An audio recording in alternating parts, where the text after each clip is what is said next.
economic news, of course, this week is taxes, right? That big tax deal. We're all waiting for the details on Wednesday. Joining us now, Ed Feulner, Heritage Foundation president. Ed, if they come up with a compromise, an adjustment on state and local tax deductions, they still leave some other things up to help to pay for it. Now, they're dangling out 401ks, and it's making people nervous. What do you think? I think SALT, state and local taxes, Charles, have got to be very much on the chopping block, and I'll tell you why. They're really a redistribution from the high-tax states to putting more of their burden on the low-tax states. And, of course, the people who itemize are really higher earners. So let's go back to what the president's been talking about in terms of making the system fairer, flatter, simpler, getting it on that one postcard and helping the middle-income people. SALT that's not where we should be going. We had Representative Lee Zeldin on from New York earlier, and he said, listen, New York is a net big payer to Washington, D.C. They're not being subsidized. They're actually paying more than most other states, so why should they be penalized any further? Well, they're paying more than most other states because there's more people who still live there and who still have to suffer under the incredible tax burden, both of Albany and particularly if they live in Manhattan, in New York City. Yeah, Lee, they do pay a lot of taxes, but that's because they've got inefficient and corrupt governments up there.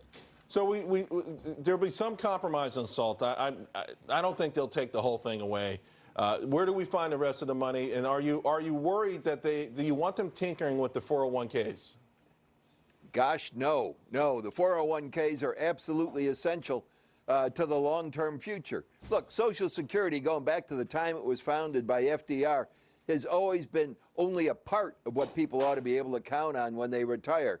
401ks, 403bs, all the savings programs that are out there have got to be continued. What we got to do, too, and I wish it always comes up separately, of course, when you talk about budgets versus taxes.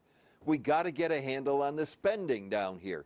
And that's really where the rubber meets the road, if you will, and that's where we really have to get working. But taxes, I'm very optimistic about where we are and about what the Group of Six is going to come out with, and particularly from both Ways and Means and the Senate Finance Committees on Wednesday. Of course, it would have been more elbow room, if you will, more math room, if they had gotten something done in health care.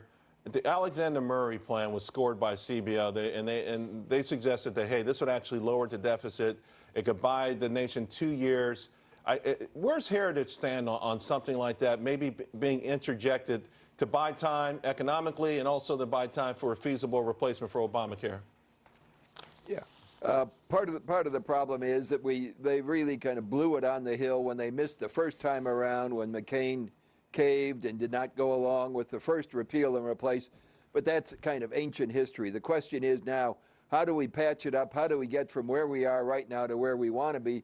And where we want to be is to get rid of some of these incredible structures that have been put in place in terms of subsidizing insurance companies, in terms, yes, of buying some time so we can get out of the hole we're in, right, so that we can go back to letting people pick their own plans. Yeah, that'd be novel. Ed, thank you very much.